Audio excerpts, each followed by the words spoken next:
राजेश ने महेश से कहा कि तुमने जो साया को देखा है, जो तुम्हें देखकर गुर्राया करता है, वह कमीने आनंद की आत्मा है।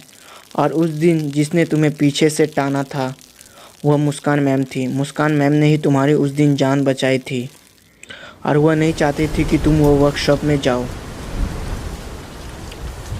कुछ देर पहले तक ये कहानी सिर्फ मुझे ही पता थी और अभी अभी तुम्हें पता चली है। तो क्या हम कुछ नहीं कर सकते? मेरे कहने का मतलब है कि महेश ने कहा, इस फैक्ट्री में उस आनंद के साथ मुस्कान मैम की भी तो रूह फंसी हुई है ना। राजेश ने कहा, बेवकूफ़ी और बहादुरी में एक पतली सी रेखा होती है, ये तो तुम्हें पता ही होगा। फिर भी मैंने 2 बार बहादुरी दिखाई थी। आज से लगभग 6 साल पहले मैंने भी उस लेथ मशीन को नष्ट करने की कोशिश की थी, पर कुछ फ़ायदा नहीं हुआ। उल्टा मेरी ही जान जाते जाते बची थी। उस दिन तो मैं लगभग 2 टुकड़ों में बट ही गया था, पर शायद मेरे अच्छे कर्मों के वजह से मैं ज़िंदा बच गया। और दूसरी बार? महेश ने पूछा। और दूसरी बार मैंने फैक्ट्री के ही एक स्टाफ से कहा कि तुम उस मशीन को जला दो, इस काम के लिए मैं तुम्हें कुछ पैसे भी दूंगा। उस स्टाफ के बॉडी के टुकड़े टुकड़े हुए थे। ये सुनने के बाद महेश ने कहा, पर तब भी हमें कुछ न कुछ तो करना ही पड़ेगा। राजेश ने कहा, तुम भी एक नाकाम कोशिश कर लो। वह दोनों राजेश के घर चले गए। राजेश ने कहा, हमें मशीन को पूरी तरह से बर्बाद करना होगा, क्योंकि आनंद की पूरी शक्ति उस मशीन में ही है। मशीन नहीं तो आनंद भी कुछ नहीं। राजेश ने कहा, तुम्हें उस मशीन को पूरी तरह से जलाना होगा। और लगभग 12 बजे वह दोनों फैक्ट्री के लिए निकल गए। राजेश और महेश अपने साथ केरोसिन भी लेके आए थे मशीन को जलाने। राजेश ने बोला, इस काम में हमारी जान भी जा सकती है। मैंने तो अपनी ज़िंदगी जी ली है, तुम चाहो तो वापस भी जा सकते हो। महेश नहीं माना। वह दोनों वर्कशॉप में उस मशीन के पास चले आए। उन दोनों ने मशीन को पूरी तरह से केरोसिन से नहला दिया और फिर जैसे ही राजेश ने मशीन को जलाने के लिए माचिस जलाई, तभी राजेश को किसी ने पीछे से पाँव से पकड़ कर कस के घसीटा। राजेश चिल्लाया और फिर महेश ने जो देखा उसे देखकर उसकी 128 हो चुकी थी। राजेश की गांठ माफ़ कीजिएगा, राजेश की गर्दन पूरी तरह से पीछे मुड़ चुकी थी। और तभी महेश को एक उठता लोहे का रॉड टकले में आ लगा। महेश वहीं बेहोश। जब महेश की आंख खुली तो चारों तरफ से केरोसिन की बदबू आ रही थी।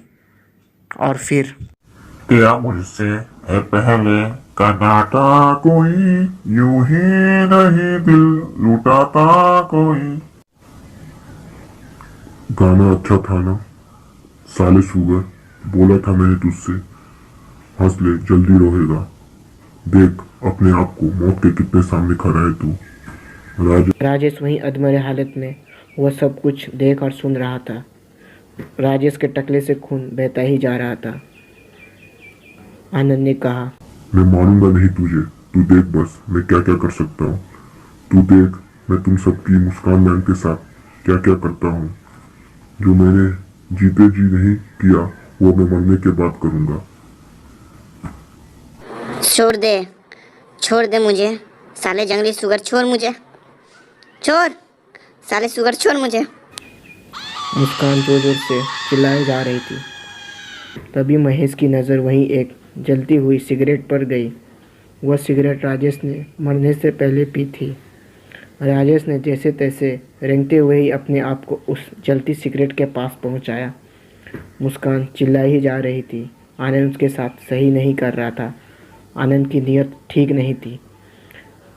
और तभी महेश ने अच्छा मौका देखते हुए ही उस जल्दी सिगरेट को मशीन के ऊपर फेंक दिया।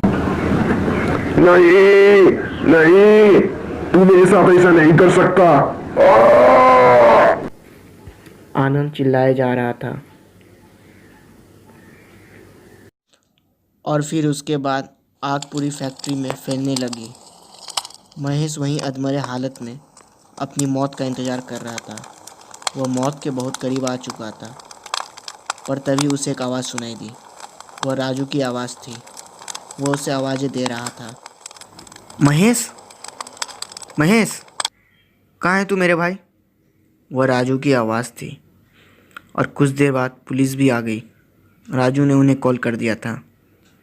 राजू ने महेश को वहाँ से बाहर निकाला, पर जाते समय महेश ने एक बार जलते हुए उस मनुष्य फैक्ट्री को देखा और उसे दिखी आनंद, मुस्कान और राजेश की आत्मा आखिरी बार, जो महेश को ही देखी जा रही थी।